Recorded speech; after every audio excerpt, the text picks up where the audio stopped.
On today's episode of Project Porsche 930, we disassemble the Rotiform wheels and have them powder coated.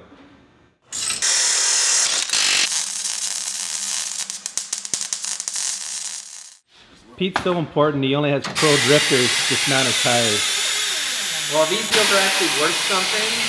So if you watched our previous wheel episode on how to use a tire machine, you know, I tried, I didn't work, it didn't work out for me very well, so I figured I'd bring Riley in for the expensive rims. Bring in the heavy hitter, yeah. I don't want to ruin these. No. Look at the guns on this guy too. It's all Full gun shirt. show. It's all the shirt, guys. That shirt is key. It's all in the wheel. Yeah, it is a nice shirt. It is Where a did you nice get Where did it? you get that shirt? Beautiful shirt. I got it Salvation Army, actually. Well, that's a good sign. That means our clothes are already on the used market. Burn. No. So, what color are you going, buddy? We should just reveal that later in the episode. We got to keep people guessing. Yeah, fair enough. You know, come on. I'm not going to reveal everything. If I had to guess, I'm going to say he's going to go with a gunmetal center and a black gloss lip like Ken did on the FD. Hot pink, man. Hot pink. I'm going to spoil it. You can make it work. Now it's time to get to the wheels here. And I think this is pretty self-explanatory in terms of the process. What you don't want to do is try to crack the bolt loose. You want to go from the backside and do the nut, which makes more sense because if you're going to damage anything, you want to damage the nut. So I've got the gun out here. And there you go, and it comes off just like that. And by my count here, I'm going to estimate there's about, what, 40 of these? There's a lot of them. There's a lot of them, so I've got a lot of work to do here. So let's just cut to a quick time lapse of me doing these.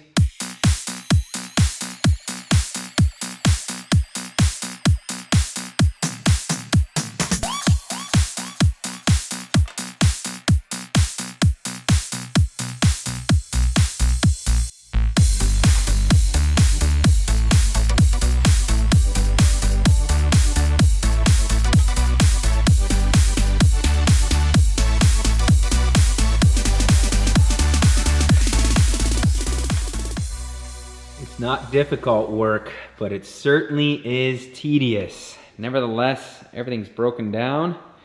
Now it's time to pack it up and get it ready for powder coat.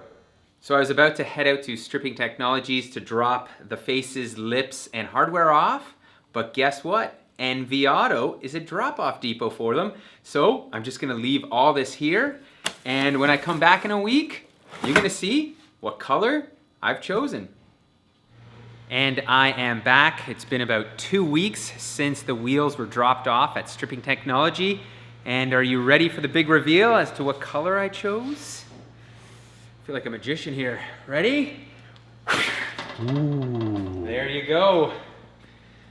And it is a bit predictable. I did go with black, but I went with the gloss black lip with the matte black finish and some zinc coated bolts.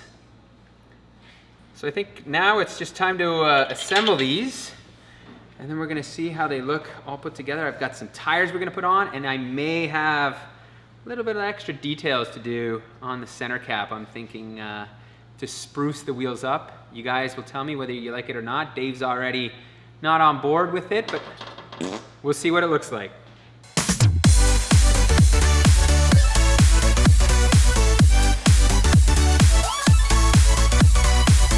Now that I've tightened up all the nuts and bolts, it's time to torque them. So we did a bit of research on the old internet, and thanks to StanceWorks, I think, what was the foot-pounds on this? 18 foot-pounds? 18 foot-pounds. M8 hardware like this? Yeah, so this is it. We've got a lot more to go. We're gonna stick to a star pattern here, jumping across, which is gonna make things a little bit more tedious, but I think it's worth it. I feel like this is gonna take forever, and I'm not sure. Maybe we should paint mark these or something to keep track of them. That's true. Keeping track of them is. Because yeah, I think paint marking is a good call. like me having to jump around from one side to the other. Yeah. All right. Let me grab the paint pen here. The next step in the wheel rebuilding process is to scuff the area that you're going to be putting down some RTV silicone, and that's just going to provide better adhesion. And the whole goal here is to not have any leaks, which is what I really want to avoid, because if you do have a leak, guess what? Everything's got to come apart. You got to take the tire off, and then you got to take the silicone off, and that's no fun. So make sure you do everything right here, and a scuff job is never a bad idea, just to get that silicone to stick a little bit better. Now we're gonna clean and prep our surface. And you can use brake cleaner, but I usually prefer some acetone. That makes sure everything's super clean and sticky and ready to go. What you don't want to do though is touch this rag to the outside of the wheel, right? That would be a bad idea. Final step here is to seal and caulk the face to the barrels.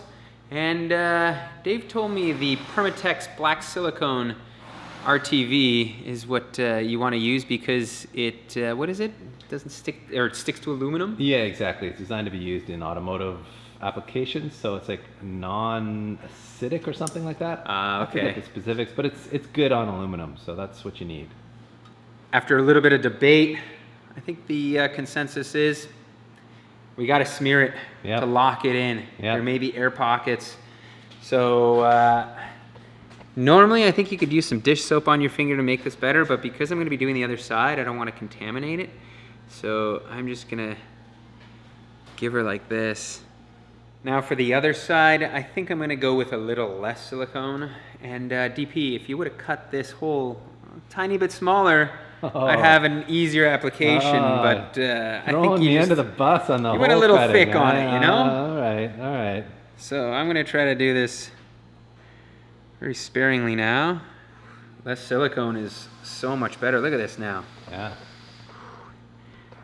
I think that about wraps up assembling these wheels. So we're gonna do 3 more, and we're gonna mount some tires. So we've got some new tires that Dave's gonna explain to you what they're all about and why we chose them. As you guys might recall from the previous video, Pete had some front tire rub happening, and so we've decided to go to a slightly different fit and a completely different tire, as a matter of fact. These are a 235, his old fronts were a 250. 255, yeah. And they were too tall, yeah, and a little too wide. Too wide, too tall. They were modifying the fenders, which he didn't want, so stepped down to a 235 front, stayed with the 275 in the back, and he's going with these new Continental Extreme Contact Sport tires. That's Conti's latest and greatest ultra high performance summer tire, really designed to go after the Michelin Pilot Super Sport.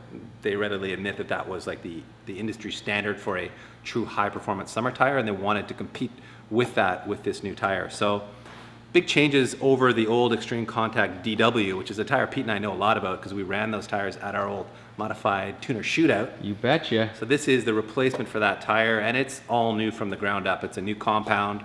It's got a lot more silica in it, which makes it both grippier in the wet and the dry. There's some fancy technologies that they're using in there to make the silicone stay bonded together at the molecular level, which is always a challenge with silica, but they've worked their magic on it and made that happen. If you're familiar with the old DW, you also know that it had like, I think 5 circumferential grooves in it. So it was like by far the class leader in wet performance, but it wasn't quite up to snuff in the dry compared to say the PSS.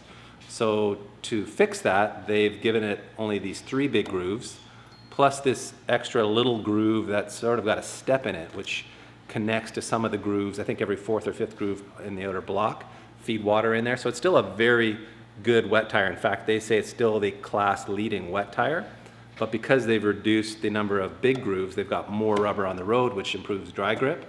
And they've got this much bigger outer shoulder block, which gives you that sharper turn in, and also less tread squirm. So it gives you a more direct feel. And with less tread squirm, you also get less heat buildup in the tire, so it's more durable on the track. So this is really a true street tire that you can take to the track a few times a year and not have it fall apart on you. But it's meant to be used as a street tire primarily. It's not one of those cheater extreme performance summer tires that are really built for like autocrossing or time attack. This is a true street tire. A lot more technology is going on here too. Like they even redesigned the way these belts are angled. They did a lot of fine tuning to it. They actually brought in 5 pro racing drivers Andy Lally, like 5-time Rolex 24-hour winner. A bunch of other guys that have won races all over the world came in and actually fine-tuned this compound and this tire with the engineers from Continental. There's actually some great videos on that process on Continental's YouTube channel, so you could actually, maybe Pete will put the link in the description. That's right, in the top right corner. Yeah, so you can go check those out.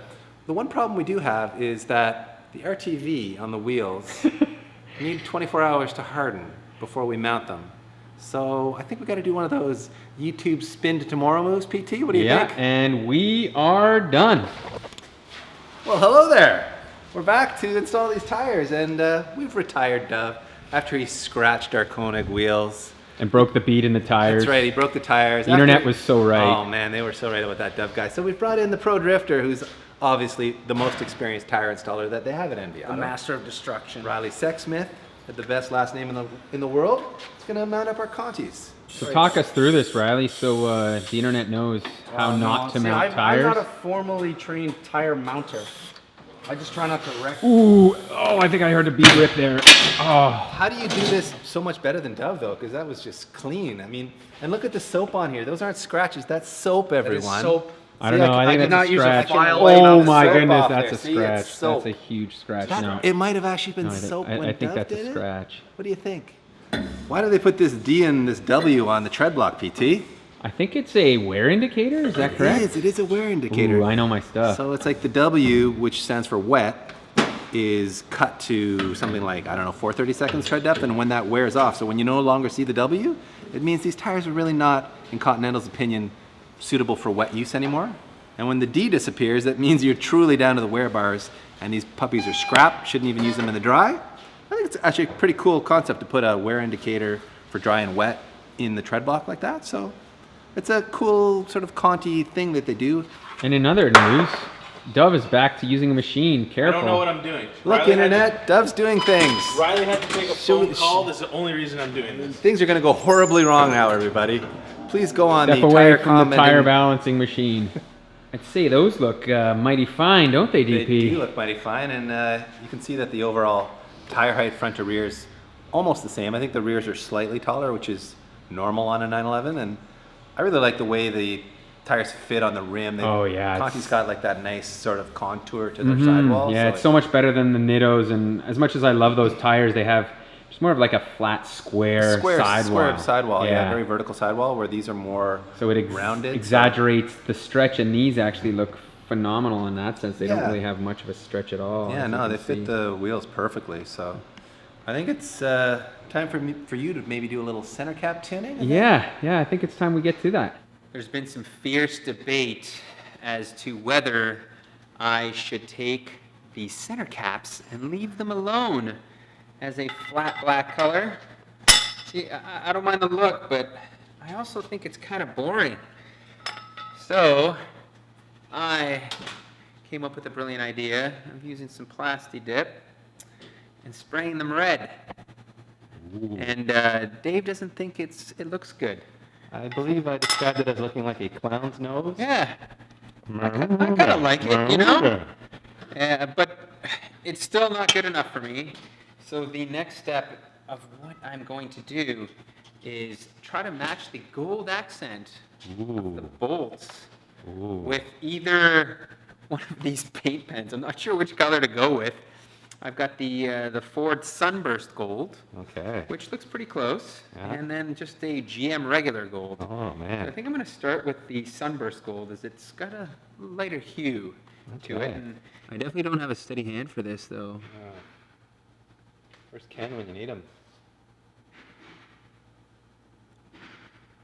Oh, too much I give pain. you a 1% chance of succeeding at this, PT. This is going to make my wheels look So ghetto. so ghetto. So ghetto. You tapping out? Well, I've started. I kind of have to show everybody what I thought was going to be a good idea, so I'll finish the rest. We'll let this dry. All right. And it's definitely not going to look professional, I can already tell. Yes. So maybe you were right, Dave. All black is the way to go. Well, from about 5 feet, this looks like I did a super pro job. It looks bang up. But up close? Come on, PT. Show the people. Yeah, I don't think this is gonna pass my quality control test, Not that bad. but it's bad. I can't put this on the car. So if you have tips on how to color my Rotiform logo in without making a mess, I would love to hear them. And I really don't want to spray paint it or anything like that it'll be permanent. So I'd like to just do it over the Plasti Dip as you saw there, because now I can peel this off and retry. But more important things, you tell me, what do you think? Does that look good? I think I'd like to do this. I just need to figure out a good way to do it. And you were saying you've got the steady hand Well, using I've got a some proper artist paintbrush. brushes. You need like a little artist brush and less coffee in your diet than you have. So Yeah, that might be the way to go. I So may have to see if I can bail you out on that, PT. All right. I'm wearing my carbon fiber Porsche glasses because if you're going to get glasses, they might as well have a car brand on them and be made of carbon fiber. But more importantly, are they going to help you do this? Well, I don't know. It's been a long time. I talked a big game to Pete about how good I was at this, and now I feel like I'm going to make a fucking mess of it. Oh, I already messed it up. See?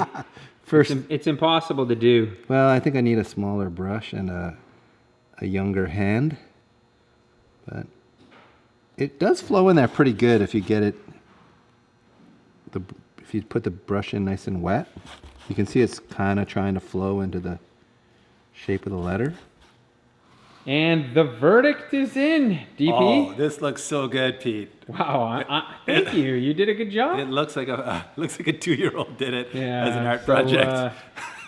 yeah, that's as good as mine. I did it left-handed though, while I had to pee, so okay. that's my excuse. All It's right. just it's tricky to not touch the edges with the brush being a little on the big side. Yeah. You could do it, but I think the better solution is to maybe have somebody like him powder coat the gold in Oh, there. JP's here from Stripping Technology. Yeah, so I'm admiring the art attack. yeah, I think he should probably powder coat those gold, and then you put the black or the red over top. Well, why don't we show people what the final crown. product would look like on the wheel first. Okay. So here you see, this is just with the red center, and we're not liking that too much. Yeah. I think that's not the way to go. What do you just like pop it out here? Sure. There you go. Back. And the gold.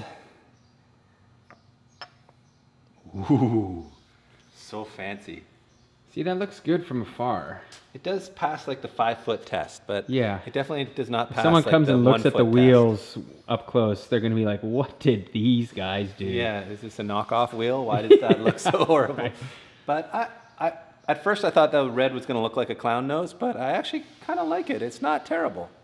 I still think I'd prefer it with the black center cap with the gold lettering to match the gold hardware. Uh-huh. Personally, I like Yeah. that like black on gold look. It's like John Player special. Yeah.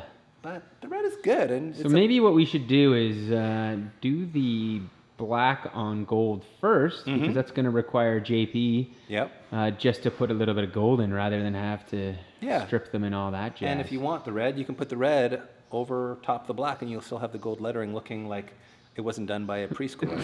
Yeah, something like that. All right, well, we should probably wrap this episode then, don't you think? Yeah, let's go bolt these onto your 911 someday if you ever gonna take that car out of storage. Or Yeah, what? there's a couple of things that need to be done before that comes out of storage, but on the next episode, we will definitely show you what these wheels look like on the vehicle. And in the meantime, you can let us know in the comment section what you think of Pete's red clown nose. Anger. You have to inflate it to 5 psi, then put it on the car, then fully inflate it. Oh, that was in right. the comments of the other Was it video. really? So comment below. Why would that be a thing? No idea. That I makes don't know. no I sense. don't know. I'm It's sure I've just done. because you guys aren't informed. It's like